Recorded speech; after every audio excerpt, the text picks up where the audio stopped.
नमस्ते बच्चों, नोटबुक में आप सभी का स्वागत है। हमेशा की तरह हम आपके सामने एक नए पाठ के वीडियो के साथ हाजिर हैं। बच्चों, हिंदी साहित्य में अब तक आपने कई भक्त कवियों के बारे में पढ़ा होगा, खासकर सूरदास द्वारा किया गया बालक श्री कृष्ण का वर्णन।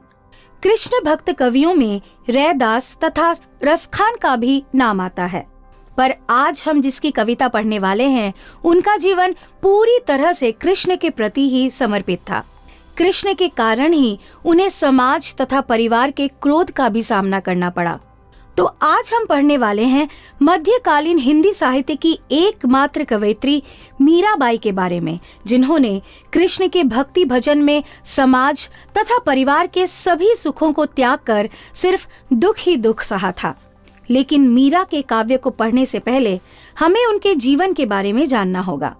हिंदी के लगभग सभी भक्तिकालीन कवियों की तरह मीरा के जन्म के बारे में भी विद्वानों के बीच में मतभेद है, लेकिन कई विद्वान सन 1503 ईस्वी में जोधपुर के चोकड़ी में इनका जन्म मानते हैं।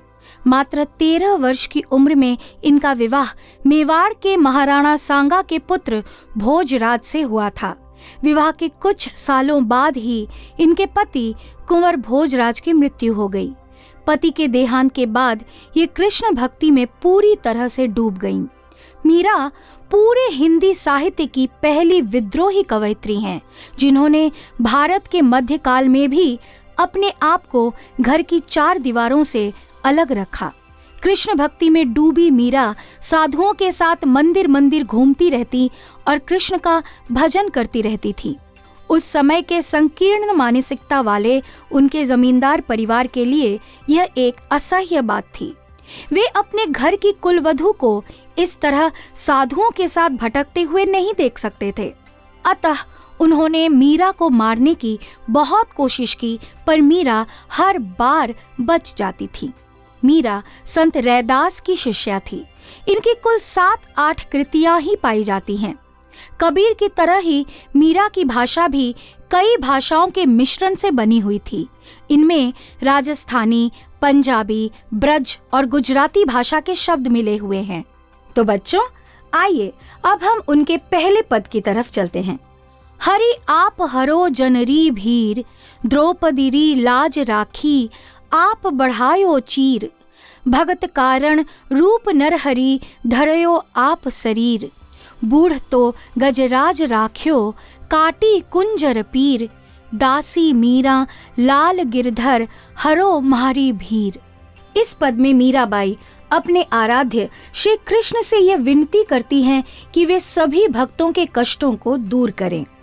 जिस तरह श्री कृष्ण ने भरी सभा में द्रौपदी की साड़ी बढ़ाकर उनकी लाज बचाई थी, जैसे अपने भक्त प्रहलाद को हिरण्यकश्यप के अत्याचार से मुक्त करने के लिए नृसिंह अवतार लिया था, जिस प्रकार डूबते हुए गजराज को उन्होंने मगरमच्छ से बचाया था, ठीक उसी प्रकार वे मीरा के भी कष्टों को दूर करें। यहाँ मीरा ने स्वयं को कृष्ण की दासी कहा है। काव्य सौंदर्य। मीरा के कृष्ण के प्रति अटूट आस्था का परिचय मिलता है। उन्होंने अपना सुख दुख कृष्ण को ही समर्पित कर दिया है। इस पद में सरल तथा सरस मिश्रित भाषा का प्रयोग हुआ है। ब्रज एवं राजस्थानी भाषा के शब्दों का प्रयोग अधिक हुआ है। काटी कुंजर में अनुप्रास अलंकार का प्रयोग हुआ है।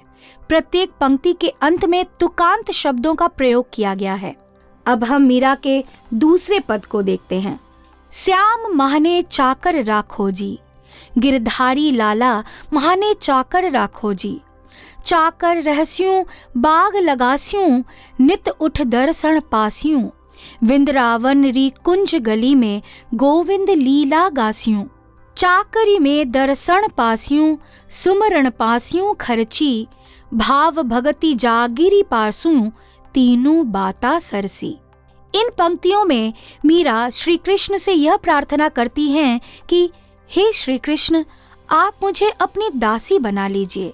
पुनः विनती करते हुए कहती हैं कि हे गिरधारी लाल, आप मुझे अपनी सेविका बना लीजिए। मैं जीवन भर आपकी दासी रहूंगी, आपके बगीचे लगाऊंगी और हर सुबह उठकर मैं आपके दर्शन पाऊंगी। आपकी सेविका रहकर मैं वृंदावन की गलियों में आपकी ही गुणगान गाऊंगी। मीरा ने अपनी इस नौकरी में वेतन के रूप में श्री कृष्ण के दर्शन की मांग की है तथा खर्ची या भोजन के रूप में कृष्ण की यादें मांगी है। जागीरी या साम्राज्य के रूप में उन्हें कृष्ण की भाव भक्ति चाहिए। वे चाहती हैं कि ये तीनों बातें उनके हृदय में सदा के लिए बस जाए, अर्थात कृष्ण का दर्शन, उनकी यादें और भाव भक्ति, ये तीनों बातें अपने मन में बसा लेना चाहती हैं। अब अगली पंक्तियां देखते हैं। मोर मुगट पीतांबर सौहे, गल वैजंती माला, विंद्रावन में धेनु चरावे, मोहन मुरली वाला। ऊंचा ऊंचा महल बनावों, बिच बिच राखूं बारी, सांवरियारा दर्शन पास्यूं, पहर कुसुम्बी साड़ी। आधी रात प्रभु दर्शन दीजो, जमनाजी रे तीरा, मीरा रा प्रभु गिरधर नागर, हिवड़ो घणो अधीरा। मीरा ने यहाँ श्री कृष्ण के सौंदर्य का वर्णन करते हुए कहा है कि कृष्ण मोर पंख से सजे मुकुट पहने हुए हैं। उनके शरीर पर पीला वस्त्र सुंदर लग रहा है। उनके गले में वैजंती फूलों की माला अति सुंदर लग रही है। वे मुरली की मनोहर धुन बजाते हुए वृंदावन में गाय चराते हैं। मीरा को गाय चराते श्री कृष्ण इतने अच्छे लगते हैं कि वे उनको देखने के लिए ऊंचे ऊंचे महल बनाना चाहती हैं, जिसमें बड़ी बड़ी खिड़कियां हों। उसी खिड़की से वे श्री कृष्ण का रूप निहारना चाहती हैं। वे कुसुम्बी साड़ी पहनकर कृष्ण का दर्शन पाना चाहती हैं। अगली पंक्तियों में वे श्री कृष्ण से आधी रात को दर्शन देने की बात कहती हैं। उनका हृदय कृष्ण से मिलने के लिए व्याकुल हो गया है। उनके प्रभु एकमात्र श्री कृष्ण ही हैं। वे उनसे यमुना नदी के किनारे मिलने का आग्रह करती हैं। काव्य सौंदर्य। यहाँ मीरा की दास्य भक्ति उभर कर आई है। उन्होंने कृष्ण के सौंदर्य का मनमोहक वर्णन किया है।